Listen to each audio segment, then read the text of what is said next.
इस सूत्र में प्रवेश के पूर्व कुछ बुनियादी बातें समझ लेनी जरूरी है। पहली बात, अल्लाह से स्त्री को, स्त्रीण चित्त को ज्यादा मौलिक आधारभूत मानता है। पुरुष गौण है। सारे जगत में पुरुष प्रमुख समझा जाता है, स्त्री गौण। पहले तो इस बात को ठीक से समझ लेना चाहिए, क्योंकि पूरे मनुष्य जाति का इतिहास लाओसे के विपरीत निर्मित हुआ है।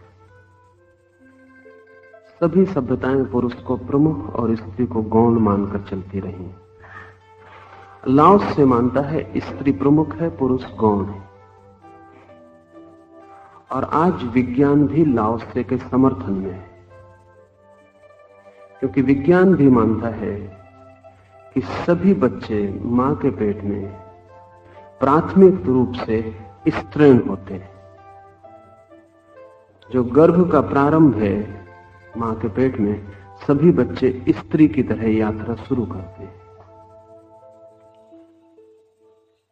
फिर उनमें से कुछ बच्चे पुरुष की तरह विभिन्न यात्रा पर निकलते हैं, लेकिन प्रारंभ सभी बच्चों का स्त्रीण है।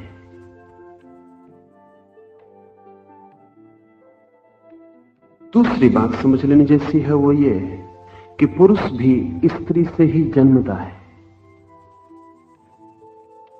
इसलिए गौण ही होगा, प्रमुख नहीं हो सकता। वो भी स्त्री का ही फैलाव है, वो भी स्त्री की ही यात्रा है।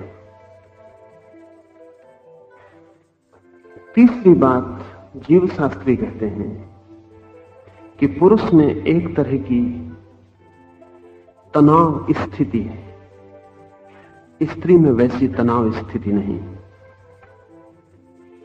जीव वैज्ञानिकों के अनुसार जिस दो अणुओं के मिलन से, जीवाणुओं के मिलन से व्यक्ति का जन्म होता है, प्रत्येक जीवाणु में 24 कोष्ठ होते हैं। यदि 24 कोष्ठ के दो जीवाणु मिलते हैं तो स्त्री का जन्म होता है। कुछ कोष 23 जीवाणुओं वाले होते हैं। अगर 23 और 24 ऐसे दो जीवाणुओं वाले कोष्ठ का मिलन होता है तो पुरुष का जन्म होता है। पुरुष में संतुलन थोड़ा कम है, एक तरफ 24 कोष्ठ हैं, एक तरफ 23 कोष्ठ हैं। स्त्री संतुलित है, दोनों कोष्ठ 24 हैं। तो जीव वैज्ञानिक कहते हैं कि स्त्री के सौंदर्य का कारण यही संतुलन है, ज्यादा संतुलित, ज्यादा बैलेंस्ड। यही कारण है कि स्त्री का धीरज, सहनशीलता पुरुष से ज्यादा है। और यही कारण भी है कि पुरुष स्त्री को दबाने में सफल हो पाया, क्योंकि बेचैनी उसका गुण। वो जो 23 और 24 का असंतुलन है, जो तनाव है, वही उसका आक्रमण बन जाता है। और पुरुष पूरे जीवन संतुलन की खोज कर रहा है। इसलिए बहुत मजे की बात है, स्त्रियों ने बुद्ध, महावीर, कृष्ण, जीसस पैदा नहीं किए, पुरुषों ने पैदा किए। उसका बहुत मौलिक कारण यही है कि पुरुष की ही खोज है शांति के लिए, स्त्री की कोई खोज नहीं। स्त्री स्वभाव से शांत है, अशांति विभाव है, उसे चेष्टा करके अशांत किया जा सकता है। पुरुष स्वभाव से अशांत है, चेष्टा करके उसे शांत किया जा सकता है। इसलिए बुद्ध पुरुषों में पैदा होंगे, स्त्री में पैदा नहीं होंगे। पुरुष चेष्टा कर रहा है निरंतर की कैसे शांत हो जाए, और आक्रामक होना उसका स्वभाव होगा, एग्रेशन उसका लक्षण होगा। इसलिए पुरुष खोज करेगा, क्योंकि खोज आक्रमण है। पुरुष विज्ञान निर्मित करेगा, क्योंकि विज्ञान आक्रमण है। पुरुष एवरेस्ट पर चढ़ेगा, चांद पर जाएगा, मंगल को जीतेगा, क्योंकि ये सारा अभियान आक्रमण का है। स्त्री आक्रामक नहीं है। पुरुष युद्ध करेगा, बिना युद्ध के जी नहीं सकेगा, कितनी ही शांति की बातें करे। लेकिन वैज्ञानिक कहते हैं कि पुरुष का जीवाणु संगठन ऐसा है कि वो बिना युद्ध के जी नहीं सकता। युद्ध उसकी प्रवृत्ति का हिस्सा है, जब तक कि उसकी प्रवृत्ति न बदल जाए, या जब तक कि हम उसके जीवाणुओं का संगठन न बदल दें, तब तक युद्ध वो करेगा। यह हो सकता है शांति के लिए युद्ध करे। इसलिए बड़े मजे की बात है, जो शांतिवादी हैं, अगर उनका भी जुलूस देखें और उनके भी नारे सुने, तो वो युद्धवादियों से कम युद्धवादी नहीं मालूम होते। वो शांति के लिए संघर्ष करते हैं, लेकिन करते संघर्ष ही हैं। वो शांति के लिए जान देने को लेने को तैयार है, बहाना कोई भी हो। पुरुष की उत्सुकता लड़ने में, इसलिए जब युद्ध चलता है कहीं भी, तो पुरुषों की आंखों में चमक आ जाती।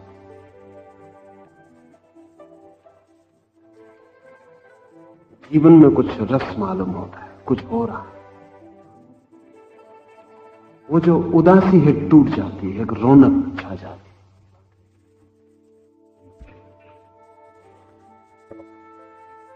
है। स्त्री और पुरुष के बीच जो मौलिक असंतुलन का भेद है, वही इसके पीछे कारण। हिंसा एक आंतरिक असंतुलन का परिणाम है, और प्रेम एक आंतरिक संतुलन का। इसलिए स्त्री ने प्रेम किया है, लेकिन प्रेम से ना तो चांद पर जाया जा सकता, न एवरेस्ट चढ़े जा सकते।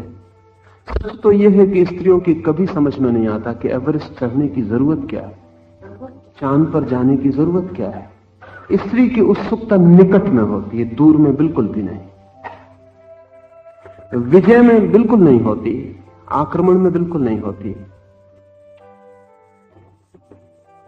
एक संतुलित, शांत, प्रेमपूर्ण जीवन में होती, अभी और यही। इसलिए स्त्रियां दूरदृष्टि की नहीं होती, उनको बहुत पास का दिखाई पड़ता, दूर व्यर्थ हो जाता है। पुरुष को पास का बिल्कुल दिखाई नहीं पड़ता, क्योंकि जो पास है उसको जीतने में कोई मजा नहीं, वो जीता ही हुआ है। इसलिए बड़े मजे की घटना घटती है। पुरुष की उत्सुकता किसी भी स्त्री में तभी तक होती जब तक वो उसे जीत नहीं लेता। जीतते ही उसकी उत्सुकता समाप्त हो जाए।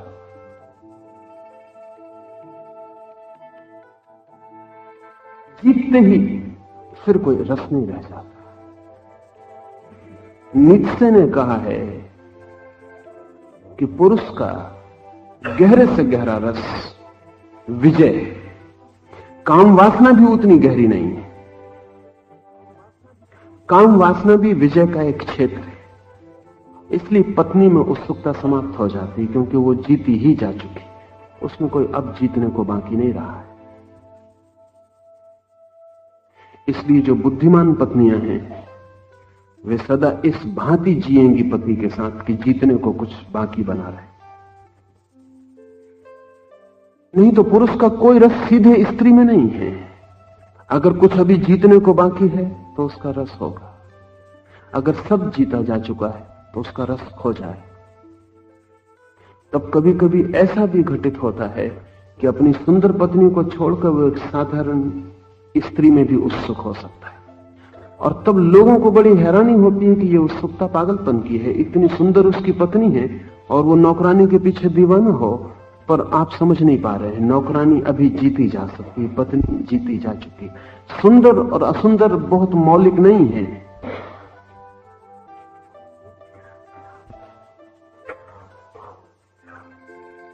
जितनी कठिनाई होगी जीत में, उतना पुरुष का रस गहन होगा। और स्त्री की स्थिति बिल्कुल और है।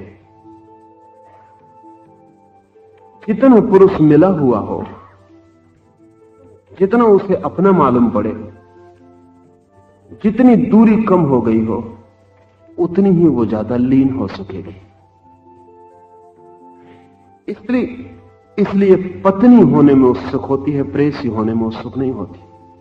पुरुष प्रेमी होने में उत्सुक होता है, पति होना उसकी मजबूरी है।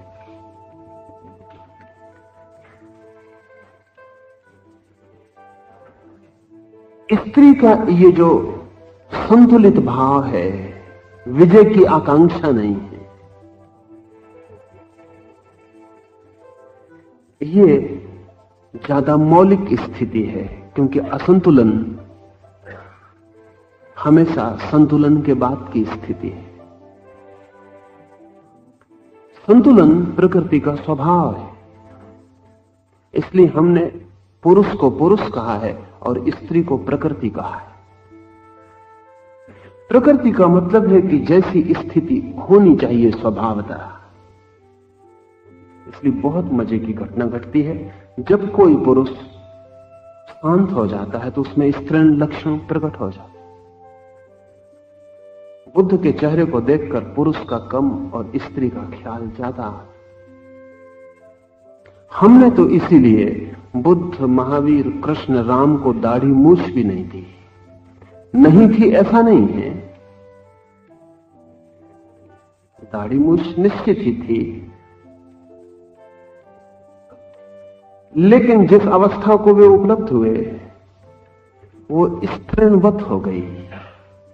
वो इतने शांत और संतुलित हो गए कि वो जो पुरुष की आक्रामकता थी वो खो गई। इसलिए सिर्फ प्रतीक है ये, इसलिए हमने उनको दाढ़ी मूछ नहीं दी। जैनों के 24 तीर्थंकर हैं, एक को भी दाढ़ी मूछ नहीं। बड़ा मुश्किल है 24 ऐसे आदमी खोजना जिनमें एक को भी दाढ़ी मूछ ना हो। एक आध तो कभी आदमी मिल सकता है, लेकिन 24 खोजना बड़ा मुश्किल है। बुद्ध को दाढ़ी मूछ नहीं है, कृष्ण को, राम को दाढ़ी मूछ नहीं। आपने कोई चित्र नहीं देखा होगा राम का दाढ़ी मूछ के साथ। क्या कारण है? दाढ़ी मूछ निश्चित रही होगी, क्योंकि दाढ़ी मूछ का न होने का मतलब है कि वो ठीक से पुरुष ही नहीं थे,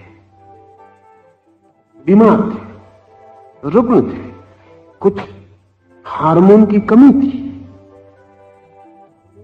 नहीं, ये सिर्फ प्रतीक है। हमने ये बात उनमें अनुभव की कि वो स्त्री जैसे हो गए थे, इसलिए दाढ़ी मूछ को प्रतीक की तरह छोड़ दिया।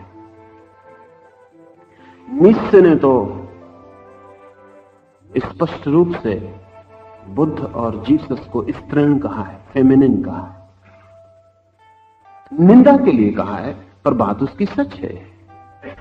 उसने तो निंदा में कहा है, उसने तो कहा है कि इन स्त्रीण पुरुषों की बातें मान के अगर दुनिया चलेगी तो सारी दुनिया स्त्रीण हो जाएगी। उसने तो निंदा में कहा है, क्योंकि वो तो पुरुष का पक्षपाती है। वो तो कहता है जगत में पौरुषिकता बढ़नी चाहिए, और ये बुद्ध और क्राइस्ट और महावीर इनके खिलाफ है, क्योंकि ये स्त्रियों के पक्षधर हैं। ये जो भी अहिंसा, करुणा की बातें कर रहे हैं वो सब स्त्रीण गुण हैं। नीत्शे कहता है युद्ध, हिंसा, आक्रमण, रक्त, ये पुरुष का लक्षण है। तो वो कहता है कि ये दगाबाज पुरुष धोखा दे गए पुरुषों को और स्त्रीण प्रचार कर रहे हैं। लेकिन उसकी बात में थोड़ी सच्चाई है। बुद्ध और महावीर स्त्रीण हो गए, बहुत गहरे तल पर संतुलन हो गया है, इसलिए वो जो पुरुष का आक्रमण है, हिंसा है, वो खो गई है। लाओ त्से के लिए स्त्री मूल है, आधार है, पुरुष उसकी एक शाखा है।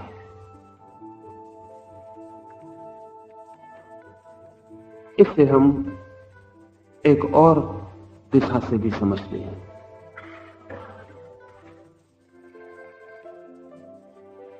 पुरुष और स्त्री के व्यक्तित्व की बनावट भी उनके शरीर का निर्माण भी सूचक है। पुरुष के पास जो जनन यंत्र है वो भी आक्रामक है। स्त्री के पास जो जनन यंत्र है वो भी आक्रामक नहीं है, सिर्फ ग्राहक है। इसलिए स्त्री किसी पर व्यभिचार नहीं कर सकती, असंभव है। स्त्री किसी पर आक्रमण करके व्यभिचार नहीं कर सकती, वो असंभव है। और पुरुष के लिए व्यभिचार जितना संभव है उतना प्रेम संभव नहीं है। इसलिए जिन स्थितियों में पुरुष सोचता है कि वो प्रेम कर रहा है, उन स्थितियों में भी 100 में से 90 मौके पर वो व्यभिचार ही कर रहा होगा। ये थोड़ा कठिन है, लेकिन आज मनस्विद कहते हैं कि ये सही है कि पुरुष अक्सर प्रेम में भी आक्रमण ही करता है। वहां भी एक तरह की जबरदस्ती है, और स्त्री केवल इस जबरदस्ती को स्वीकार करती है। और यह पता लगाना मुश्किल है कि उसकी स्वीकृति में उसका प्रेम था या नहीं था, क्योंकि स्त्री के प्रेम की प्रक्रिया भी पैसिव है, निष्क्रिय है। इसे भी हम समझ लें तो सूत्र में प्रवेश बहुत आसान हो जाए।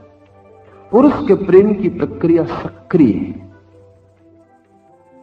वो प्रेम को प्रकट करता है।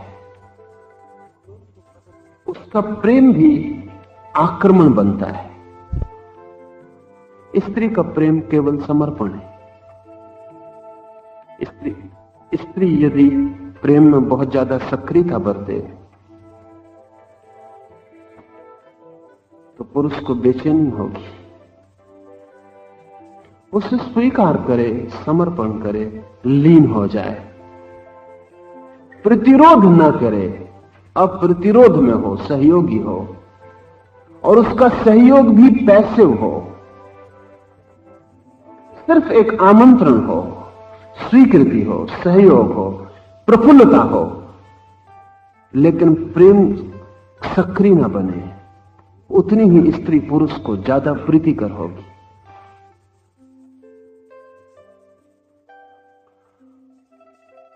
उसका प्रेम स्वीकार है, बहुत गहन स्वीकार है, और इसलिए पता लगाना भी बहुत आसान नहीं है। पुरुष का प्रेम तत्काल पता चल सकता है, क्योंकि सक्रियता में प्रकट होता है। निष्क्रियता का यह तत्व भी सोचने जैसा है, क्योंकि जो तत्व जितना निष्क्रिय होगा उतना शांत होगा, उतना मौन होगा, उतना गहन, उतना गहरा होगा। जो तत्व जितना सक्रिय होगा उतनी सतह पर होगा, उथला होगा। लहरें तो सतह पर होती हैं, बड़ा शोरगुल होता है। सागर की गहराई में तो मौन होता है, वहां कोई लहरें भी नहीं होती, कोई शोरगुल भी नहीं होता। पुरुष एक तरह की सतह है जहां बड़ी सक्रियता है, बड़े तूफान, बड़े आंधियां हैं। स्त्री एक तरह की गहन गहराई है जहां सब मौन और शांत है। लेकिन ध्यान रहे, वो जो पुरुष की सक्रियता है वो उसी गहराई के ऊपर टिकी है, उसी गहराई की ऊपरी हिस्सा है। स्त्री केंद्र पर है, पुरुष परिधि पर है। इसलिए जब भी कोई पुरुष केंद्र में प्रवेश करता है स्त्रियों जैसा हो जाता है, और जब भी कोई स्त्री सक्रिय होने की कोशिश करती सतह पर आ जाती और पुरुष जैसी हो जाती। पश्चिम में आज स्त्री की बड़ी दौड़ है पुरुष जैसे हो जाने की। इधर लाओस से पुरुषों को समझा रहा है कि वो स्त्रियों जैसे हो जाएं। वहां पश्चिम में एक दौड़ है कि स्त्रियां पुरुष जैसी हो जाएं। कारण है उसका, क्योंकि पश्चिम की पूरी संस्कृति पुरुष के द्वारा निर्मित हुई है, आक्रामक, हिंसक। उसने स्त्री को पोंछ डाला, दबा डाला, मिटा डाला। यह सीमा के बाहर चला गया आक्रमण, और इस पुरुष ने सब तरह की जो शिक्षा स्त्री को दी, वो स्त्री भी उस शिक्षा में पुरुष की आकांक्षाओं, महत्वाकांक्षाओं से भर गई। आज दुनिया में जो भी शिक्षा है वो स्त्रियों के लिए कोई भी नहीं है, वो सब पुरुषों के लिए निर्मित हुई शिक्षा है। स्त्रियां उसमें प्रवेश कर गई। मौलिक ढांचा पुरुष के लिए है उस शिक्षा का, स्त्री के लिए नहीं। जिनको हम स्त्रियों की संस्थाएं कहते हैं, उनकी भी शिक्षा का ढांचा पुरुष का है। क्या पढ़ाते हैं इससे सवाल नहीं पड़ता, कैसे पढ़ाते हैं और किस लिए पढ़ाते हैं और क्या है लक्ष्य। सारा ढांचा पुरुष का है। महत्वाकांक्षा, एम्बिशन, विजय, दौड़, प्रतिस्पर्धा, वो उसका सूत्र है शिक्षा का। उसमें ही स्त्री को ढाला गया पश्चिम में। अब स्त्री पुरुष जैसा होना चाहती है। ये बड़ी ही गहरी कठिनाई पैदा करने वाली बात है, क्योंकि स्त्री अगर पुरुष जैसे होने की कोशिश करे तो इस जगत में जो भी मूल्यवान है, जो भी कीमती है, जो भी सारभूत है, वो सब खो जाए। इधर पूरब में लाओस से जैसे मनुष्यों ने दूसरी कोशिश की है कि पुरुष स्त्री जैसा होने की कोशिश करे, ताकि जो गहन है, मूल्यवान है, वो और भी स्थिर हो जाए, और भी प्रकट हो जाए, और भी मनुष्य की अंतरात्मा में प्रविष्ट हो जाए। स्त्रियां जब पुरुष जैसी होती हैं तो सब उथला हो जाता है। स्त्री तो उथली हो ही जाती है। स्त्री सबसे ज्यादा चीज अगर कुछ खो सकती है तो वो पुरुष जैसे होने की दौड़ में खो सकती है, अपनी आत्मा खो सकती। हो तो नहीं पाएगी पुरुष जैसा, लेकिन आवरण ले सकती। और जो स्त्री पुरुष जैसा आवरण ले लेगी, उससे ज्यादा असंतुष्ट पुरुष भी खोजना मुश्किल हो जाए, क्योंकि पुरुष के लिए अशांति स्वाभाविक है, स्त्री के लिए अशांति आरोपित होगी। पुरुष के लिए दौड़ नैसर्गिक है, स्त्री के लिए दौड़ उसकी प्रकृति के प्रतिकूल होगी। इसलिए आज अगर पश्चिम में स्त्री एकदम रुग्ण होती जाती है और उसे कोई शांति नहीं है, तो उसका मौलिक कारण यही है, वो कभी शांत हो नहीं सकती। पुरुष भी पुरुष रह के शांत नहीं हो पाता, तो स्त्री तो पुरुषों के शांत कैसे हो सकेगी। पुरुष भी तभी शांत हुआ है जब वो स्त्री जैसा गहन निष्क्रिय हो गया है, शून्य हो गया, समर्पित हो गया है, अनाक्रामक हो गया है, तब शांत हुआ है।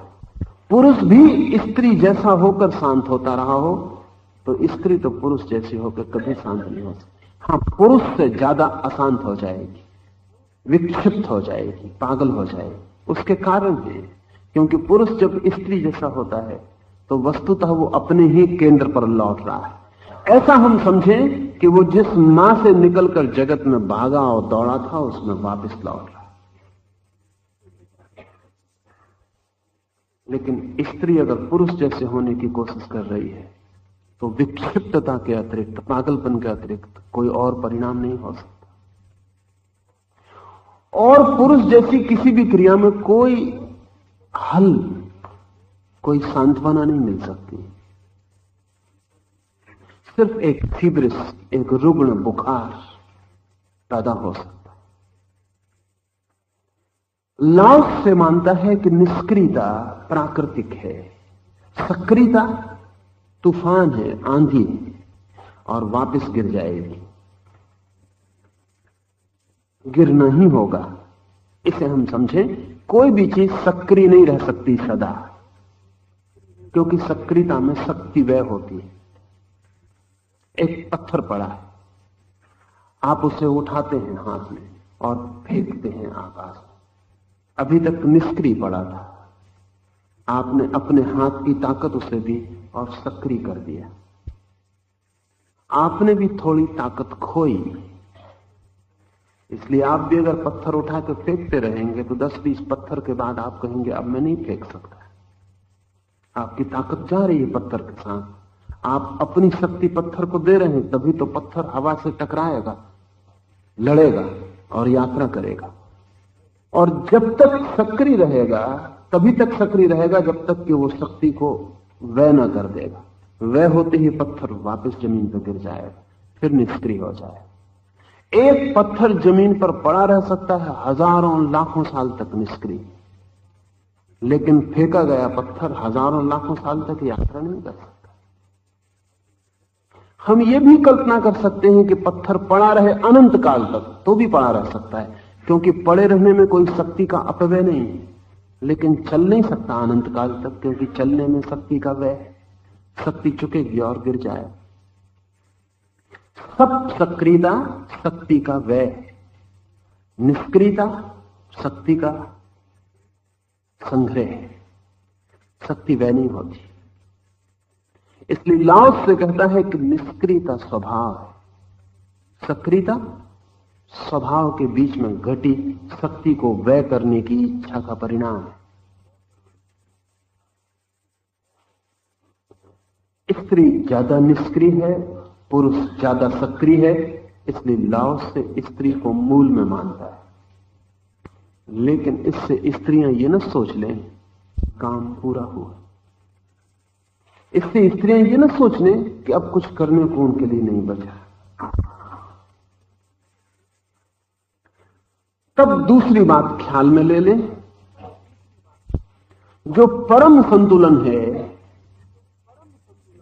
वो दो विरोध के बीच संतुलन है।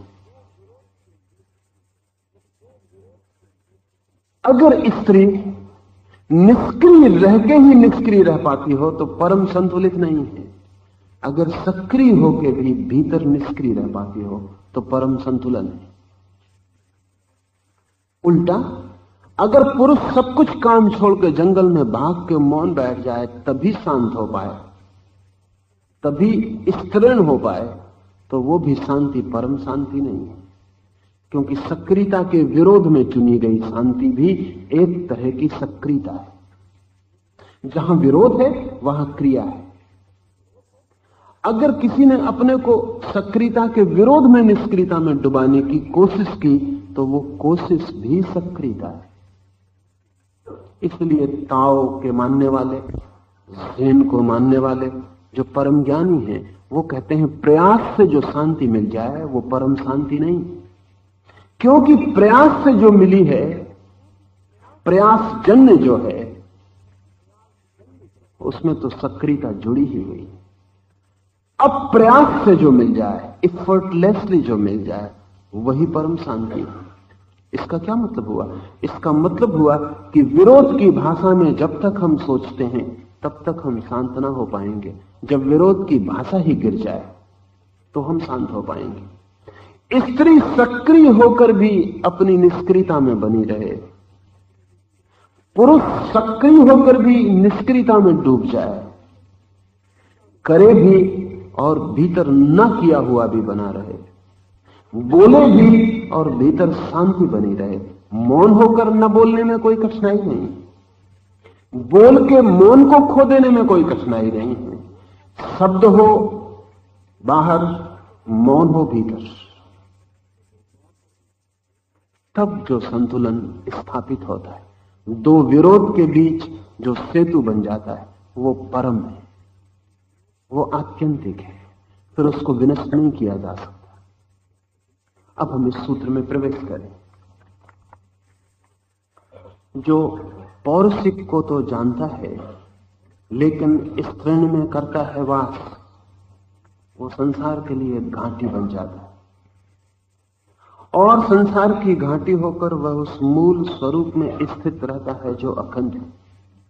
He who is aware of the male but keeps to the female becomes the ravine of the world.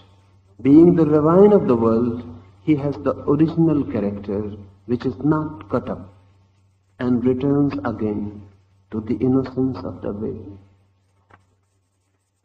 जो पुरुष को जानता है लेकिन स्त्रीण में वास करता है,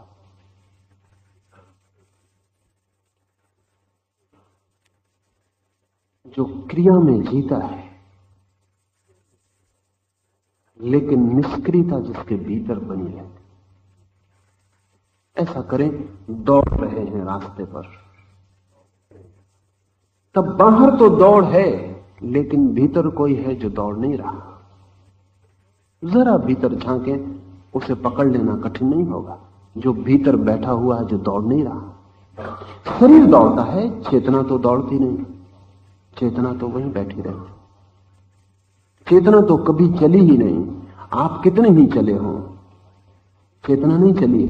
चेतना करीब करीब वैसी जैसे आप हवाई जहाज में बैठे, हवाई जहाज दौड़ रहा है हजारों मील की रफ्तार से और आप बैठे। शरीर भी आपका वाहन है, शरीर दौड़ रहा है, आप बैठे। और हवाई जहाज में तो यह भी संभव है, अगर आपका दिमाग खराब हो कि हवाई जहाज भी भाग रहा हो, आप उसमें भाग रहे हो अंदर जल्दी पहुंच जाने के ख्याल से। ठीक वैसा पागलपन आप भीतर भी कर सकते हैं। शरीर भाग रहा हो और आप भी भीतर भागने की कोशिश कर रहे हो, जल्दी नहीं पहुंच जाएंगे आप, क्योंकि भीतर कोई गति हो नहीं सकती। भीतर अगति है, भीतर कोई मूवमेंट, कोई हलन चलन संभव नहीं। शरीर हलन चलन कर सकता है। तो जो व्यक्ति दौड़ते हुए भीतर ध्यान रख सके, उस पर जो दौड़ता नहीं है, तो वो पुरुष होकर इस तृण में वास कर रहा है। जो विचार करते समय भी गहरे तल पर निर्विचार में रह सके, तो वो पुरुष होते हुए इस तृण में वास कर रहा है। जो इस संसार में चलते हुए जीते हुए भी सन्यासी रह सके, तो वो पुरुष के साथ इस तृण में ठहरा हुआ है। संन्यास इस तृण है।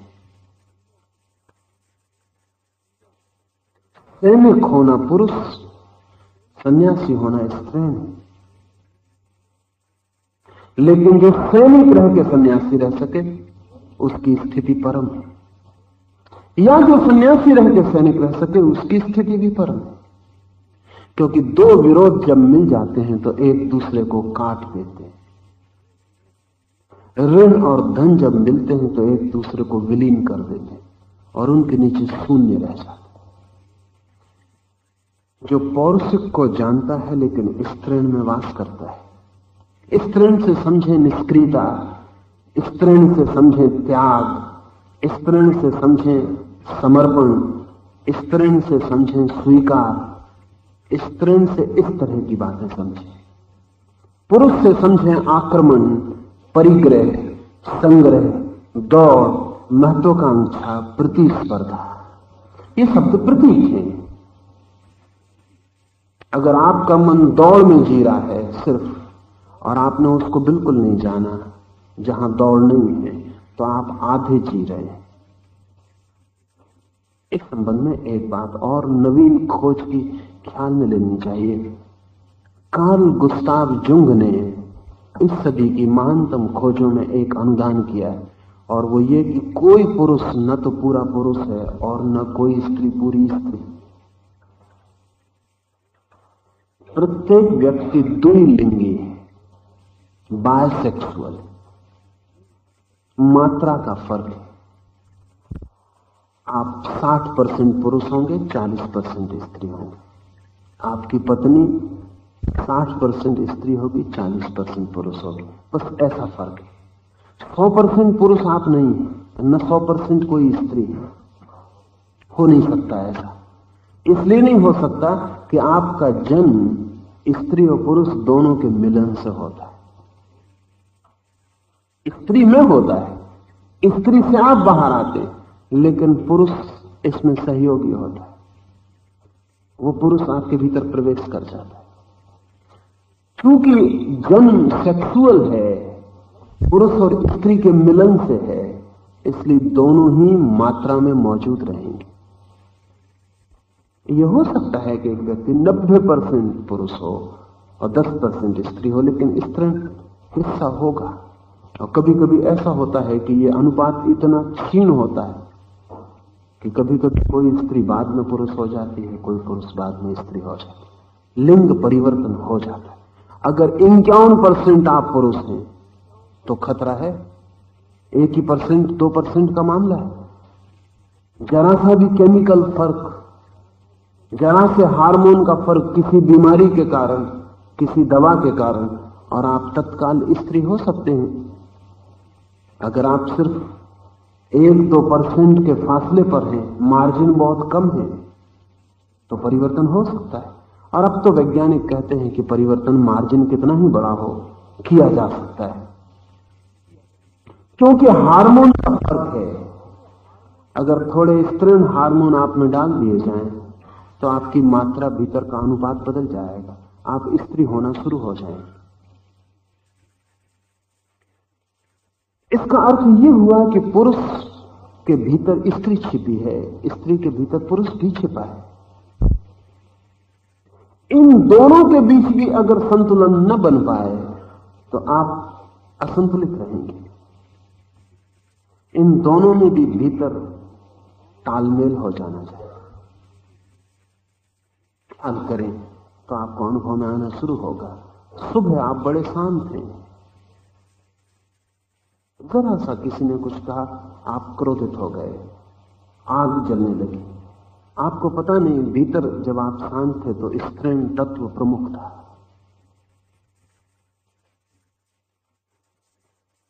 स्त्रीण ऊपर था, पुरुष नीचे दबा था। अब किसी ने आप में एक अंगारा फेंक दिया, एक गाली दे दी, किसी ने धक्का मार दिया, किसी ने कुछ कह दिया जो चोट कर गया। स्त्री तत्काल पीछे हट गई, क्योंकि स्त्री चोट का जवाब नहीं दे सकती। स्त्री आक्रामक नहीं हो सकती। स्त्री तत्काल पीछे हट गई, पर्दे की ओट हो गई, पुरुष बाहर आ गया, आपकी आंखें खून से भर गई, हाथ पैर में जहर दौड़ गया, आप गर्दन किसी की दबाने को, किसी को मार डालने को उत्सुक हो गए। आप दिन में 24 घंटे में कई बार स्त्री हो जाते हैं, कई बार पुरुष हो जाते हैं। जो स्त्री आपको प्रेम करती है, और कभी आप सोच नहीं सकते कि आपकी गर्दन दबा सकती है, वो भी कभी आपकी गर्दन दबा सकती है, तो उसके भीतर भी वो गर्दन दबाने वाला छिपा है। अगर वो देख ले आपको कि आप किसी और के प्रेम में पड़े जा रहे हैं, तो वो गर्दन भी दबा सकती। ना भी दबाए तो विचार तो करेगी ही गर्दन दबाने का। ये भी हो सकता है आपकी न दबाए तो अपनी दबा ले, मगर दबा सकती। अक्सर यह होगा कि पुरुष जब क्रोधित होता है तो दूसरे को नष्ट करना चाहता है, स्त्री जब क्रोधित होती है तो खुद को नष्ट करना चाहती है। उतना उन दोनों में भेद है, क्योंकि दूसरे को नष्ट करने में ज्यादा आक्रामक होना पड़ता है, खुद को नष्ट होने में कम आक्रामक होना पड़ता है। इसलिए स्त्रियां ज्यादा आत्मघात करती हैं। करने का कारण कुल इतना है, वो भी हत्या करना चाहती आपकी, लेकिन स्त्रीण होने की वजह से उन्होंने अपनी हत्या कर ली। पुरुष कम आत्मघात करते हैं, क्योंकि जब भी वो आत्मघात करना चाहते हैं तब उनका मन किसी दूसरे की हत्या करने के लिए दौड़ पड़ता है।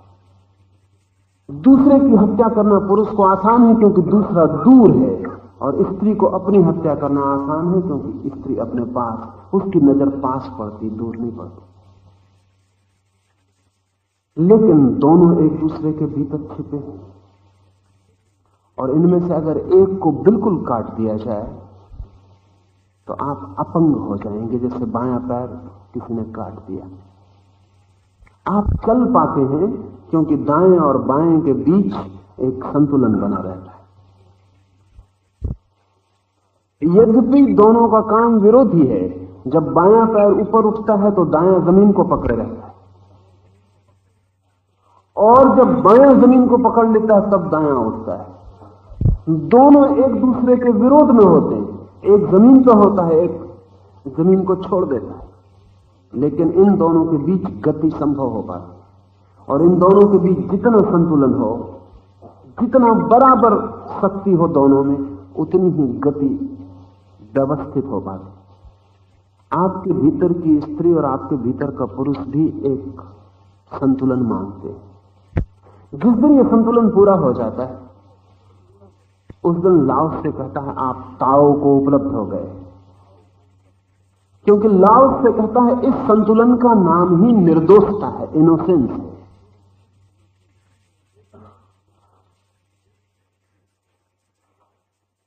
जो पुरुष को जानता और स्त्रीण में वास करता है, स्त्रीण हो नहीं जाता, स्त्रीण में वास करने लगता है। ठीक इससे विपरीत स्त्री के लिए जो स्त्रीण को जानती है और पुरुष में वास करती है, पुरुष हो नहीं जाता, वो संसार के लिए घाटी बन जाता है। घाटी का, वैली का, रेवाइन का लाओसे के लिए प्रतीक अर्थ है। पहाड़ जाएं आप देखने तो उठे हुए शिखर हैं पहाड़ के, और उन शिखरों के पास ही निकट पड़ोस में घाटियां हैं, वैलीज। आपने ख्याल भी ना किया होगा कि शिखर उठ ही इसलिए पाता है कि पास में घाटी बन जाती। अगर घाटी न हो तो शिखर उठ नहीं पाएगा। शिखर घाटी से ही अपने सामान को खींचता है और उठता है। शिखर गौण है, शिखर बन नहीं सकता। फिर शिखर आक्रामक है, जैसे अहंकार उठ गया हो आकाश में। घाटी निरअहंकार विनम्र।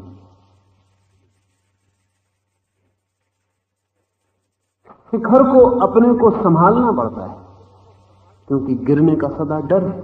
जो ऊपर उठता है उसे गिरने का डर होगा ही।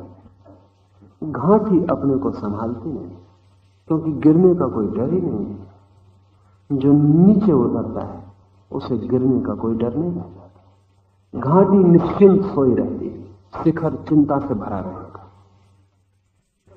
शिखर आज नहीं कल मिटेगा, क्योंकि शिखर होने में शक्ति वह होती है। जब शिखर अपने को संभाले हुए है तो शक्ति वह हो रही है। घाटी में शक्ति वह होती ही नहीं, क्योंकि घाटी मात्र निष्क्रियता है, शून्यता है। इसलिए लाओस से घाटी का बड़ा उपयोग करता है, और लाओस से यह कहता है पुरुष शिखर की तरह है, स्त्री घाटी की तरह। ये प्रतीक भी ठीक है, और स्त्री के व्यक्तित्व, उसके शरीर रचना में भी ये बात सच है। पुरुष की शरीर रचना शिखर की तरह, स्त्री की शरीर रचना घाटी की तरह। घाटी शांत है, शिखर सदा अशांत होगा। लेकिन जो व्यक्ति अपने भीतर दोनों का संतुलन कर लेता है वो भी घाटी की तरह शांत हो जाता है। वह उस मूल रूप में स्थित रहता है जो अखंड है। मूल रूप सदा अखंड है, गौण रूप सदा खंडित होते हैं। इसे हम ऐसा समझें, स्त्री और पुरुष दो खंड हैं एक ही मूल रूप के, इसलिए स्त्री और पुरुष में इतना आकर्षण होता ही सदा उससे है जो हमारा ही खंड हो और दूर हो गया हो, जो अपना ही हो और बिछड़ गया हो। इसे हम थोड़ा विज्ञान की यात्रा से भी समझें। वैज्ञानिक कहते हैं कि जो जीवाणु मौलिक जगत में वो है अमीबा। अमीबा दोनों हैं, स्त्री पुरुष साथ साथ। अमीबा में जो जनन की प्रक्रिया है वो बड़ी अद्भुत है। अमीबा में स्त्री पुरुष अलग अलग नहीं है, इसलिए स्त्री पुरुष के मिलन से बच्चे का जन्म नहीं हो सकता। अमीबा दोनों है एक साथ, वो स्त्री भी है और पुरुष भी है। तो अमीबा फिर जनन कैसे करता है? उसका जनन बहुत अद्भुत है। वो सिर्फ भोजन करता जाता और बड़ा होता जाता। जब एक सीमा के बाहर उसका शरीर हो जाता, उसके शरीर दो टुकड़ों में टूट जाता। ये दो टुकड़े भी स्त्री पुरुष नहीं होते, स्त्री पुरुष साथ साथ होते हैं। ये दो टुकड़े प्रत्येक स्त्री पुरुष एक साथ होते हैं। फिर ये भोजन करते जाते हैं, फिर ये शरीर बड़ा होकर एक सीमा के बाहर जाता, शरीर दो हिस्सों में टूट जाता। अमीबा को वैज्ञानिक कहते हैं कि ये पृथ्वी पर पैदा हुआ पहला जन्म जीवन है, पहला जीवाणु।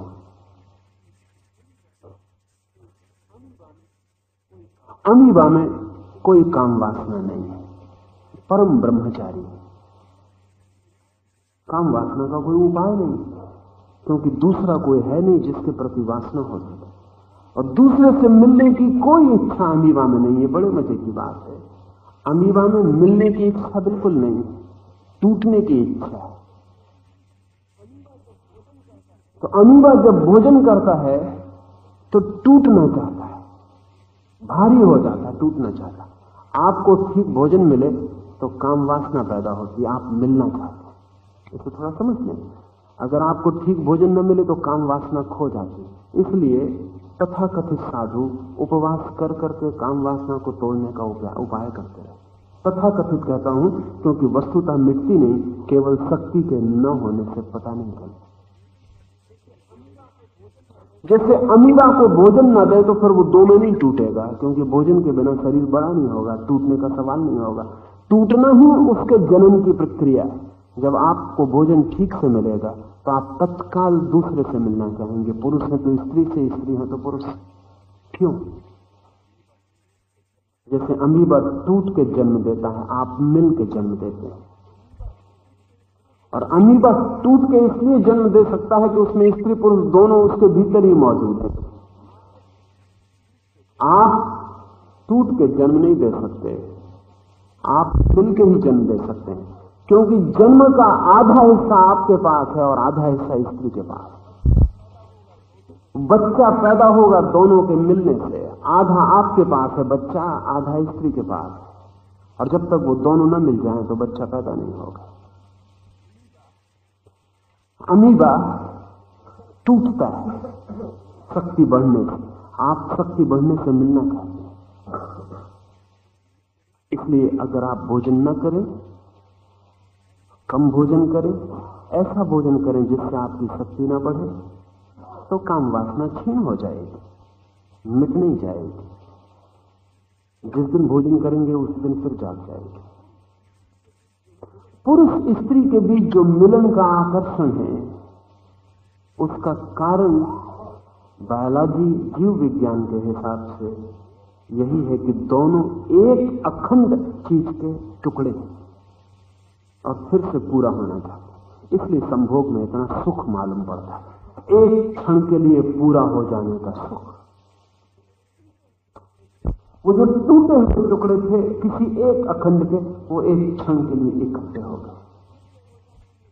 वो इकट्ठे हो जाने में एक क्षण को उन्हें जो सुख प्रतीत होता है वो पूरा हो जाने का सुख है।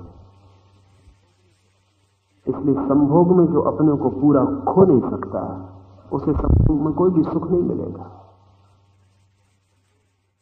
और बहुत कम लोग हैं जो संभोग में अपने को खो सकते, क्योंकि नैतिक शिक्षाओं ने, धर्मगुरुओं ने इतना विषाक्त कर दिया है मन। उनके विषाक्त कर देने से आप संभोग से बचते नहीं,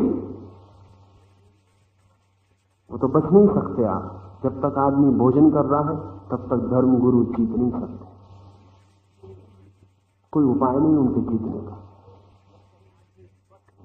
जब तक आदमी स्वस्थ है, शक्तिशाली है, तब तक वो जीत नहीं सकते। वो तो आदमी को बिल्कुल सिकोड़ के, उसकी सारी शक्ति ऊर्जा खींच के अगर अस्थि कंगाल खड़े कर दिए जाएं सारे जगत में, तो ही साधु सन्यासी जीत सकते, वो जीत नहीं सकते। क्योंकि जो जैविक प्रक्रिया है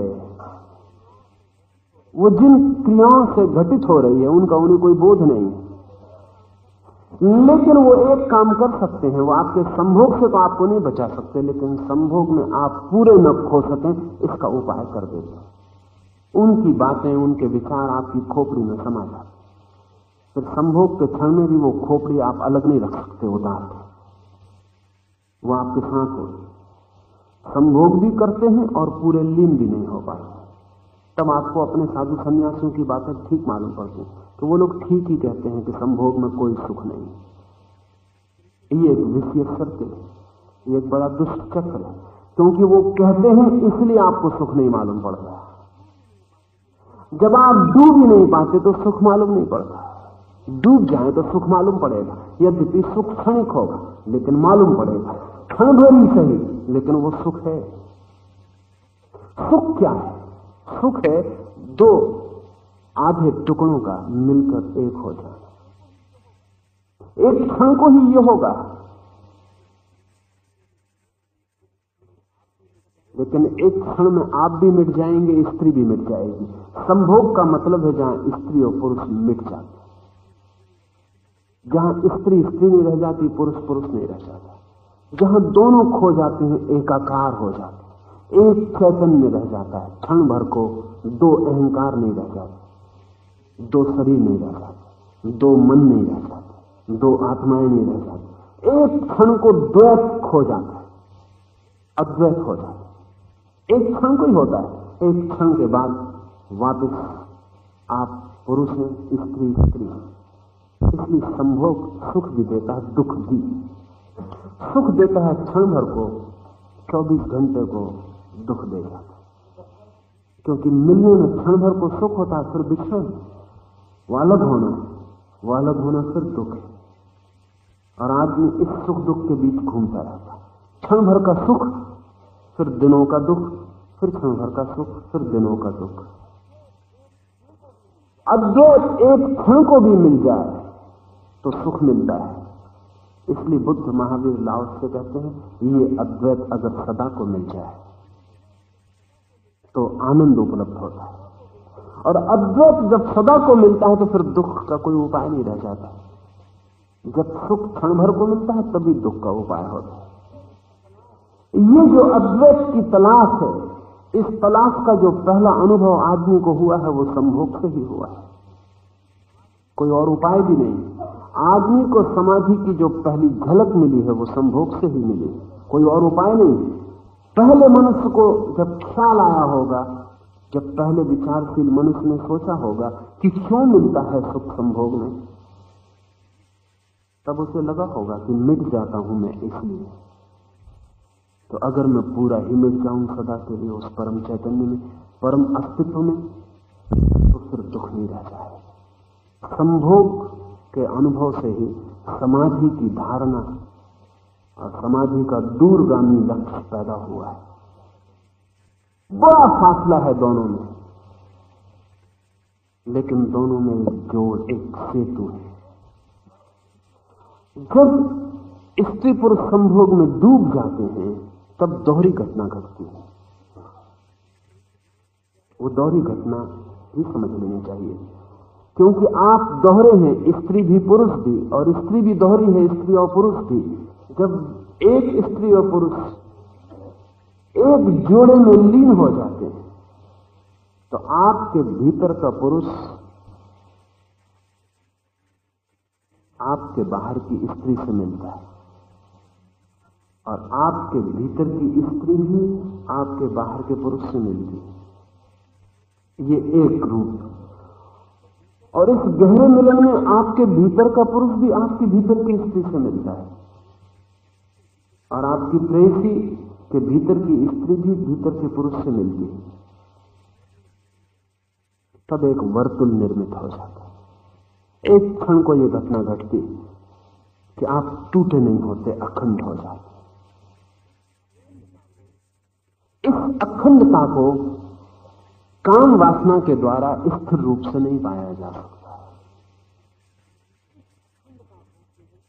इस अखंडता को केवल समाधि के द्वारा स्थिर रूप से पाया जा सकता है। लेकिन ये अखंडता की एक झलक, समाधि की एक झलक संभोग में घटित होती है। और अगर आपको घटित नहीं होती तो उसका मतलब ये है कि आपका मस्तिष्क संभोग होने ही नहीं देता। आप अपराध से भरे हुए ही संभोग में जाते हैं। आप जानते हैं कि पाप कर रहे हैं, आप जानते हैं कि गर्हित कृत्य कर रहे हैं, आप जानते हैं कि कुछ बुरा हो रहा है, मजबूरी है इसलिए कर रहे हैं। आप ये सब जानते हुए जब संभोग में जाते हैं तो घटना नहीं घटती। और जब घटना नहीं घटती तब आपके समझाने वाले गुरुओं के वचन आपको बिल्कुल ही ठीक मालूम पड़ते हैं कि ठीक कहा है उन्होंने कि ये सब व्यर्थ का है। और जब आप बाहर आते हैं तो और दुख से भरे हुए लौटते हैं, और पश्चाताप से भरे लौटते हैं। सुख मिलता नहीं, सुख का क्षण आपका मस्तिष्क गंवा देता है और पीछे का दुख मिलता है। तब स्वभावतः आप की धारणा और मजबूत होती चली जाती। ये मजबूत होती धारणा आपको संभोग से वंचित ही कर देती। और जिस व्यक्ति को संभोग का कोई अनुभव नहीं होता है, वो अक्सर समाधि की तलाश में निकल जाता है। वो अक्सर सोचता है कि संभोग से कुछ नहीं मिलता, समाधि कैसे पाऊं, लेकिन उसके पास झलक भी नहीं जिससे वो समाधि की यात्रा पर निकल सके।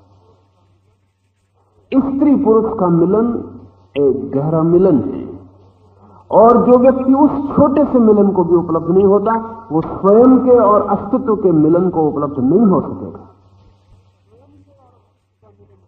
स्वयं के और अस्तित्व का मिलन तो और बड़ा मिलन है, विराट मिलन है। ये तो बहुत छोटा सा मिलन है, लेकिन इस छोटे मिलन में भी अखंडता घटित होती है, छोटी मात्रा में। एक और विराट मिलन है जहां अखंडता घटित होती है स्वयं के और सर्व के मिलन से। वो एक बड़ा संभोग है और शाश्वत संभोग है। ये मिलन अगर घटित होता है तो उस क्षण में व्यक्ति निर्दोष हो जाता है, मस्तिष्क खो जाता है, सोच विचार विलीन हो जाता है, सिर्फ होना, मात्र होना रह जाता है। Just being. सांस चलती है, हृदय धड़कता है, होश होता है, लेकिन कोई विचार नहीं होता।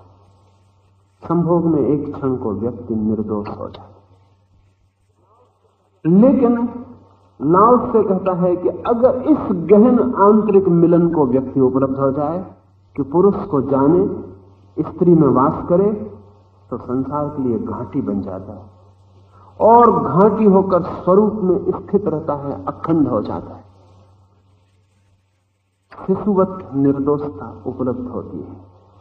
अगर आपके भीतर की स्त्री और पुरुष के मिलने की कला आपको आ जाए, तो फिर बाहर की स्त्री से मिलने की जरूरत नहीं। लेकिन बाहर की स्त्री से मिलना बहुत आसान, सस्ता। भीतर की स्त्री से मिलना बहुत कठिन और दुरूह।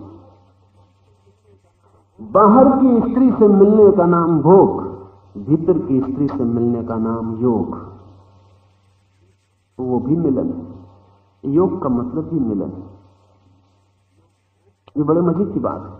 लोग भोग का मतलब तो समझते हैं मिलन, और योग का मतलब समझते हैं त्याग। भोग भी मिलन, योग भी मिलन। भोग बाहर जाके मिलना होता है, योग भीतर मिलना होता है। दोनों मिलन है, और दोनों का सार संभोग। भीतर मेरे स्त्री जो और पुरुष मेरे भीतर हैं, अगर वो मिल जाएं मेरे भीतर, तो फिर मुझे बाहर की स्त्री और बाहर के पुरुष का कोई प्रयोजन ना रहा। और जिस व्यक्ति के भीतर की स्त्री और पुरुष का मिलन हो जाता है, वही ब्रह्मचर्य को उपलब्ध होता है। भोजन कम करने से कोई ब्रह्मचर्य को उपलब्ध नहीं होता। न स्त्री से पुरुष से भाग के कोई ब्रह्मचर्य को उपलब्ध होता है। न आंखें बंद कर लेने से, न सूरदास हो जाने से, आंखें फोड़ लेने से कोई ब्रह्मचर्य को उपलब्ध होता है। ब्रह्मचर्य को उपलब्ध होने का एकमात्र उपाय है भीतर की स्त्री और पुरुष का मिल जाना। अब ये बड़े मजे की बात है कि बाहर की स्त्री से आप कितनी देर मिले रह सकते? शरीर के तल पर क्षण भर मिल सकते हैं, क्योंकि वो मिलन बहुत महंगा है।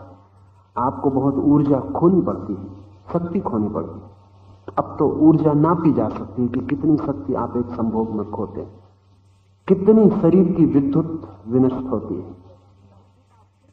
इसलिए जब तक उतनी विद्युत आप फिर पैदा न कर लें, मिलन नहीं हो सकता है। इसलिए अब रुकना पड़े 24 घंटे, 48 घंटे, सप्ताह भर। जैसे उम्र बढ़ती जाएगी उतना ज्यादा आपको रुकना पड़ेगा, महीना भर, क्योंकि जब तक उतनी विद्युत फिर पैदा ना हो जाए, ये मिलन अब नहीं हो सकता। इसलिए ये मिलन स्थिर तो हो ही नहीं सकता। एक क्षण में इतनी विद्युत खो जाती है।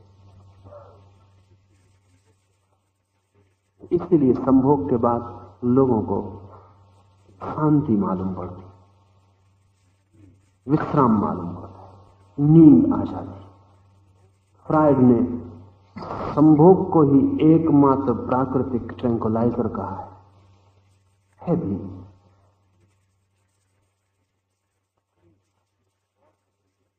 अमीर आदमी और तरह के भी ट्रैंकुलाइजर खोज लेता है, गरीब के लिए तो एक ही ट्रैंकुलाइजर, इसलिए गरीब ज्यादा बच्चे पैदा करते हैं। और कहीं कोई विश्राम नहीं, और कहीं कोई उपाय नहीं खो जाने का। अमेरिका की मैं एक घटना पढ़ रहा था। अमेरिका के एक नगर में 1 वर्ष तक टेलीविजन यांत्रिक कारणों से बंद करना पड़ा। कुछ खराबी थी और 1 वर्ष तक टेलीविजन नहीं चला। बड़ी हैरानी की घटना घटी जो किसी ने सोची भी न थी। दूसरे साल दुगने बच्चे पैदा हुए उस गांव में, क्योंकि लोग टेलीविजन देख लेते थे, सो जाते थे चुपचाप देखता। साल भर टेलीविजन बंद रहा, अमीर और गरीब बराबर हो गए, एक ही मनोरंजन बच गया, दुगने बच्चे। एक मनोवैज्ञानिक ने सुझाव दिया है कि टेलीविजन बर्थ कंट्रोल की सबसे अच्छी। घर घर में टेलीविजन पहुंचे तो लोग बर्थ कंट्रोल की कम जरूरत पड़ेगी। अगर उस गांव का अनुभव सभी जगह काम आया तो आना चाहिए, क्योंकि आदमी एक जैसा है। इसलिए गरीब ज्यादा बच्चे पैदा करते हैं, उनके पास कुछ और स्वयं को खोने का उपाय नहीं। इसलिए अमीर आदमियों को अक्सर बच्चे गोद लेना पड़ते।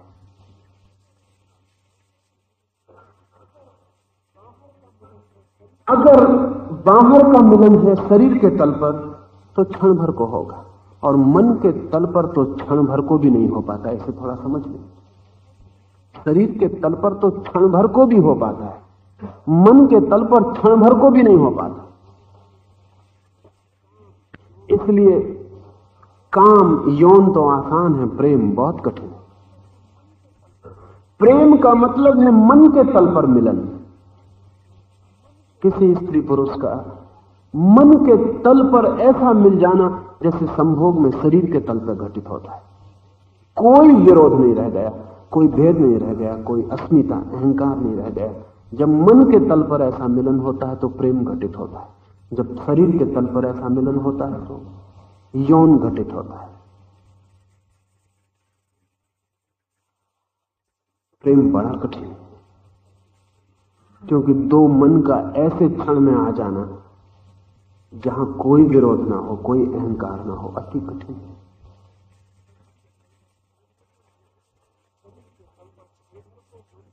शरीर के तल पर क्षण भर को, मन के तल पर क्षण भर को भी नहीं। इसलिए दुख मिलेगा। अपने भीतर एक मिलन घटित हो सकता है, स्वयं की स्त्री और स्वयं के पुरुष का। वो आत्मा के तल पर है, और वो जो मिलन है उसमें कोई शक्ति वह नहीं होती, क्यों? आप अपने बाहर जाते ही नहीं। अगर विज्ञान की भाषा में कहें तो अमीबा जैसे शरीर के तल पर स्त्री और पुरुष एक है, ऐसे ही जो व्यक्ति अपने भीतर स्त्री और पुरुष को मिला लेता, आत्मा के तल पर अमीबा की तरह एक हो जाता। इस मिलन का नाम आनंद है। इसकी प्रक्रिया योग है। और ऐसी स्थिति में आया हुआ व्यक्ति बिल्कुल बच्चे की तरह निर्दोष हो जाता है। बच्चे की तरह कहने का कारण है, बच्चे से मतलब है जब यौन की धारणा विकसित नहीं हुई। छोटा बच्चा न स्त्री है न पुरुष। शरीर की दृष्टि से तो स्त्री पुरुष है, पर अभी उसे अपने शरीर का पता ही नहीं। आपको पता है, तो आपके लिए एक बच्चा स्त्री है, एक बच्चा पुरुष है। बच्चा पैदा हुआ, मां बाप पता लगाना चाहते हैं लड़का है लड़की। ये लड़का लड़की मां बाप के लिए है, अपने लिए अभी कुछ भी नहीं। अभी इसे शरीर का बोध ही नहीं। अपने लिए तो अभी ये सिर्फ है। वक्त लगेगा, जब आप इसको सिखाएंगे, बड़ा होगा, तब ये समझेगा कि लड़का है या लड़की। फिर भी समझ के भी इसकी समझ में ना आएगा कि ऐसा बहुत फर्क क्या है लड़का और लड़की में। 14 साल का होगा तब इसकी ग्रंथियां शक्ति पैदा करना शुरू करेंगी, हार्मोन विभाजित होंगे, तब इसे पहली दफा भीतर से अनुभव आएगा कि लड़का होने का क्या अर्थ है और लड़की होने का क्या अर्थ है। तब लड़के शिखर बनने लगेंगे, लड़कियां घाटियां बनने लगेंगी। तब उनकी मिलन की आकांक्षा पैदा होगी। तब वे एक दूसरे से मिलकर पूरा होना चाहेंगे। लाओस से कहता है, जो व्यक्ति पुरुष होकर स्त्री में वास कर लेता है वो भीतर एक निर्दोष बच्चे की भांति हो जाता है। फिर न वो स्त्री है न पुरुष। मैंने कहा आपको कि बुद्ध स्त्रीण मालूम होते। अगर हम बाहर चंगेज खां को, हिटलर को, नेपोलियन को, सिकंदर को पुरुष मानते हैं तो निश्चित ही बुद्ध स्त्रीण मालूम होते। लेकिन बुद्ध के भीतर का अनुभव क्या है? भीतर का अनुभव यह है कि बुद्ध अब न स्त्री है न पुरुष। बुद्ध अब केवल हैं। अब वे उस बच्चे की भांति हो गए जिसको पता ही नहीं कि शरीर में कोई भेद, जिसे यह भी पता नहीं कि शरीर है। कभी आपको ख्याल हो न हो, शरीर का आपको पता ही तब चलता है जब आप बीमार होते, नहीं तो पता नहीं चलता। अगर बच्चे को स्वस्थ है तो बिल्कुल पता नहीं चलता कि शरीर है। स्वस्थ बच्चे को शरीर का कोई पता नहीं होता। जब बीमारी आती है, भूख लगती है, ठंड लगती, तब बच्चे को पता चलता है कि शरीर है। आप भी अगर पूरे स्वस्थ हो, जो कि बहुत कठिन है, तो आपको भी शरीर का पता नहीं चलेगा। बीमारी का पता चलता है। पैर में कांटा चुभता है तो पैर का पता चलता है, सिर में दर्द होता है तो सिर का पता चलता है। और अगर आपको सिर का पता चलते रहता तो समझना कि दर्द है। विचार बहुत चलते रहे वो भी दर्द पैदा करते, उनकी वजह से भी खोपड़ी का पता चलता है।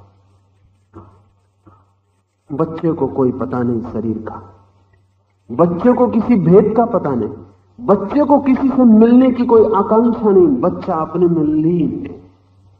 फ्रायड ने जो शब्द उपयोग किया है वो बहुत बढ़िया है। फ्रायड कहता है बच्चा ऑटो एरोटिक, आत्मकामी, खुद काफी है, उसे कोई और जरूरत नहीं। देखो बच्चा अपना ही हाथ चूसता रहता। आपको अगर हाथ चूसने में मजा लेना हो तो किसी और का चूसना पड़े, अपना हाथ बिल्कुल मजा नहीं। यहां कि आपको दे सकता, अगर दे तो आपके घर वाले आपका इलाज करवाने चिकित्सक के पास ले जाए। बच्चा ऑटो एरोटिक। 3 तरह की संभावनाएं हैं। मनस्विद कहते हैं हेटेरोसेक्सुअल, विपरीत लिंगी काम पुरुष और स्त्री के बीच। होमोसेक्सुअल, समलिंगी काम पुरुष और पुरुष के बीच, स्त्री और स्त्री के बीच। ऑटोसेक्सुअल, आत्मलिंगी काम, खुद ही, किसी के प्रति नहीं। बच्चा ऑटोसेक्सुअल है, उसे अभी दुनिया में किसी की जरूरत नहीं है। अभी वो अपने को ही प्रेम करता है। नार्सिसस की कथा अगर आपने पढ़ी हो, यूनानी कथा है कि नार्सिसस इतना सुंदर था कि जब उसने पहली दफा पानी में अपनी छाया देखी तो उसके प्रेम में पड़ गया। फिर वो अपने को ही प्रेम करता रहा, फिर वो किसी को प्रेम नहीं कर सका। बच्चे नार्सिसस हैं, वो खुद ही को प्रेम करते। अभी दूसरा है ही नहीं, लेकिन अभी दूसरा आएगा। जल्दी ही शरीर तैयारी कर रहा है, प्रतीक्षा है, जल्दी दूसरा आ जाएगा। जल्दी ही बच्चे दूसरे में रस लेना शुरू कर देंगे। छुपे में अभी भी रस होता है, छुपे में अभी बच्चे को साथ भी नहीं होता, अनकॉन्शियस, अचेतन। इसलिए लड़कियां पिता को ज्यादा प्रेम करती हैं, लड़के मां को ज्यादा प्रेम करते। मां लड़कों को ज्यादा प्रेम करती, बाप लड़कियों को ज्यादा प्रेम करता। वो विपरीत अभी भी आकर्षक है। इसलिए बाप और बेटे में थोड़ी सी कलह रहती है, लड़की और मां में थोड़ी सी कलह रहती है। और अगर बाप लड़की को ज्यादा प्रेम करता तो कलह और बढ़ जाती, या अगर मां लड़के को ज्यादा प्रेम करती तो कलह और बढ़ जाता। वो विपरीत का आकर्षण अभी भी छिपा है, लेकिन अभी प्रकट नहीं है, प्रकट हो जाएगा। लेकिन जब भीतर ये मिलन घटित हो जाता है तो पुनः व्यक्ति बच्चे की तरह निर्दोष हो जाता है। बच्चे की तरह, ये बात ठीक बच्चे की तरह नहीं है, और ही आयाम खुल जाता है। अब दूसरा कभी भी महत्वपूर्ण नहीं होगा।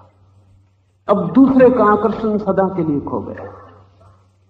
अब ये सारी बात ही समाप्त हो गई। अब ये भीतर आत्मकामी है, ये अब अपने ही भीतर पूरे रस में लीन है। अब ये उस अद्वैत को उपलब्ध हो गया जहां अब कहीं बाहर जाने की, प्रेमी को खोजने की अब कोई जरूरत ना रही। अब प्रेमी भीतर मिल गया है, और तब स्वभावतः सब तनाव खो जाए, सब अशांति खो जाए, सब दुख खो जाए तो आश्चर्य नहीं है, क्योंकि ऐसा व्यक्ति सदा ही भीतर अमृत के झरने को अनुभव करता है। जो झलक कभी संभोग में आपको दिखी हो, अगर आपका साधु सन्यासियों ने मस्तिष्क खराब न किया हो, जो कि बहुत मुश्किल है ऐसा आदमी खोजना जो साधु सन्यासियों से बच जाए, क्योंकि उनका जाल बहुत पुराना, उनका धंधा बहुत प्राचीन, और उनके हाथ सब जगह फैले हुए हैं, और हर बच्चे की गर्दन पर उनके हाथ पहुंच जाते हैं। और इसके पहले कि बच्चा होश से भरे, उसके मस्तिष्क में काम वासना के संबंध में अत्यंत मूढ़तापूर्ण विचार डाल दिए जाते हैं, जो उसको कभी भी संभोग के क्षण में सुखी न होने देंगे। अगर मनुष्य जाति के साथ कोई सबसे बड़ा अनाचार हुआ है तो वो ये है, क्योंकि जो सहज सुख था वो असंभव कर दिया गया, और उसके असंभव हो जाने से धर्म कोई फैल गया हो ऐसा नहीं, सिर्फ अधर्म फैला। क्योंकि उस सहज सुख की संभावना अगर बनी रहे तो आदमी समाधि की खोज में निश्चित ही निकल जाएगा। जिसे जरा सी भी झलक मिली हो वो और को पाना चाहेगा, जिसे बिल्कुल भी झलक न मिली हो वो केवल हताश हो जाए, वो कुछ और पाने का सवाल भी नहीं रहता। अगर मैं आपके हाथ में झूठा हीरा भी दे दूं तो भी असली हीरे की खोज शुरू हो जाएगी, लेकिन आपके हाथ में असली हीरा भी रखा हो और चारों तरफ समझाने वाले लोग हों कि ये पत्थर है, तो उसको भी आप फेंक देंगे और असली की खोज तो असंभव हो जाएगी। झलक और विराटतर सत्य की तरफ ले जाती। इसलिए कहता हूं, अगर आपको संभोग का कभी जरा सा भी क्षण भर को भी अनुभव हुआ हो तो आप कल्पना कर सकते हैं उस योगी की जिसको भीतर ये संभोग घटित होता है, तो फिर ये रस 24 घंटे झरता रहता है। कबीर कहते हैं, जागूं की सोऊं, उठूं की बैठूं, वो अमृत झरता ही रहता है। वो कौन सा अमृत है? वो एक भीतर मिलन का अमृत। अब भीतर कबीर एक हो गए। इस एक हो जाने का नाम ही आत्मा है। भीतर बटे होने का नाम मन है, और भीतर एक हो जाने का नाम आत्मा है। और जब तक आपके भीतर आत्मा नहीं, तब तक आप व्यक्ति नहीं, इंडिविजुअल नहीं है। आप सिर्फ एक भीड़, एक समूह, बहुत से लोगों का वास है। जब ये भीड़ खो जाती है और एक ही बच रहता, जब ये द्वैत खो जाता और एक ही बच रहता। लाओस से कहता है, जो शुक्ल के प्रति होशपूर्ण लेकिन कृष्ण के साथ जीता है, जो प्रकाश के प्रति होशपूर्ण लेकिन अंधेरे के साथ जीता है, वो संसार के लिए आदर्श बन जाता है। और संसार का आदर्श होकर उसको वह सनातन शक्ति प्राप्त होती है जो कभी भूल नहीं करती, और वो पुनः अनादि अस्तित्व में वापस लौट जाता है। प्रकाश के प्रति होशपूर्ण लेकिन अंधेरे में जीता है, और भी कठिन बात है, क्योंकि हम प्रकाश को चाहते हैं। अंधेरे के खिलाफ हमारी सारी वासना किसी की चाह, किसी के खिलाफ से बनी है।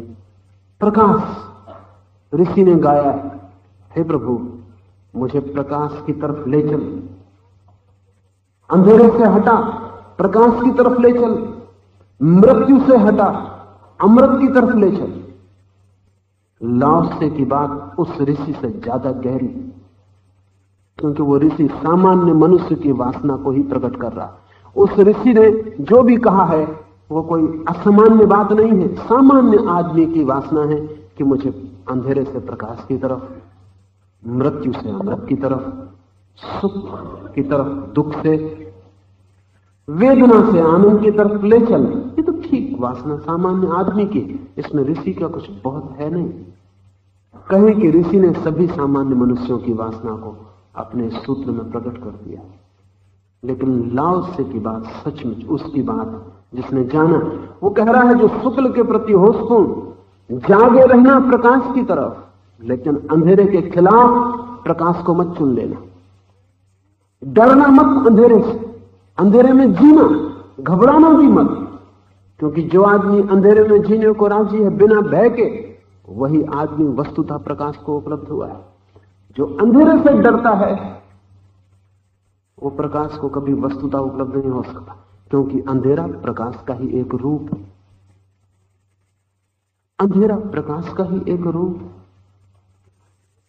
भेद हमें दिखाई पड़ता है, अस्तित्व में भेद नहीं। इसको और अगर हम गहरे उतरे तो इसका मतलब है कि जो नीति की तरफ होशपूर्ण लेकिन अनीति से भयभीत नहीं, जो सन्यास के प्रति जागा हुआ लेकिन संसार से भागा हुआ नहीं। इस सूत्र को पूरे जीवन के समस्त विरोधों में फैला देना जरूरी है। जहां जहां विरोध हो वहां वहां जानना कि दोनों को एक साथ जोड़ लेना है। तब जो स्थिति घटित होगी वही परम शांति की है। अगर हम द्वंद्व में से चुनते हैं तो शांति कभी घटित नहीं होगी। जो भय से भाग गया संसार से और संन्यास चुन लिया, वो संसार से पीड़ित रहेगा। जो भयभीत है जिससे, भय उसका पीछा करता है। वो कहीं भी चला जाए उसे शांति न मिलेगी और डर लगा ही रहेगा संसार का, और संसार छाया की तरह पीछे जाएगा, और वो कितना ही बचे, जहां जाएगा वहीं संसार निर्मित हो जाएगा। लेकिन जो संसार के बीच संन्यस्त हो जाता, अब इसे कोई भय ना रहा, अब इसे कहीं जाने की जरूरत ना रही। अब ये जहां भी है, कबीर मरने के करीब थे तो कबीर जिंदगी भर काशी में रहे, और मरते वक्त उन्होंने कहा मुझे काशी के बाहर ले चलो। लोगों ने कहा आप पागल हो गए, लोग मरने के लिए काशी आते हैं क्योंकि यहां जो मरता है वो मोक्ष को उपलब्ध हो जाए। कबीर ने कहा इसलिए मुझे काशी के बाहर ले चलो, इसीलिए मुझे काशी के बाहर ले चलो, क्योंकि मर के मैं वहीं उपलब्ध होना चाहता हूं जहां उपलब्ध हो सकता हूं, काशी का सहारा नहीं लेना चाहता। पर लोगों ने कहा ऐसी जिद भी क्या, अगर काशी के सहारे भी मोक्ष मिलता हो तो ऐसी जिद भी क्या। तो कबीर ने कहा है कि जो मैंने भीतर पा लिया है, अब मुझे नरक में भी फेंक दिया जाए तो वहां भी मोक्ष। अब कोई भेद नहीं पाता क्या मुझे मिलता है, इससे कोई सवाल नहीं, क्योंकि मैंने जो भीतर पा लिया है वही मोक्ष है। काशी मरने वही आते हैं मोक्ष के लिए जिन्हें भीतर का मोक्ष नहीं मिला, और जिन्हें भीतर का नहीं मिला वो पागल की सोच रहे हैं बाहर का मिल जाएगा। काशी में कितने ही बार मरो, मोक्ष नहीं मिल सकता। अपने में एक बार भी मर जाओ, मोक्ष अभी और यही है। अपने में मरने का सूत्र है द्वंद्व में चुनाव मत करना, द्वंद्व को पूरा का पूरा आत्मसात कर लेना, बुरे और भले को, शुभ और अशुभ को, शुक्ल और कृष्ण को, सबको एक साथ आत्मसात कर लेना, ताकि दोनों एक दूसरे को काट दें। उनके कटते ही व्यक्ति अनादि अस्तित्व में वापस लौट जाता है और उसे वह सनातन शक्ति प्राप्त हो जाती है जो कभी भूल नहीं करती। फिर उसे सोचना नहीं पड़ता कि मैं ये करूं और ये ना करूं, फिर उसे सोचना नहीं पड़ता कि क्या ठीक है और क्या गलत। फिर तो उससे जो होता है वो ठीक होता है और उससे जो नहीं होता वो गलत है। फिर तो उसका होना ही उसका नियम। आज इतना ही, 5 मिनट रुकें, कीर्तन करें और फिर चलें।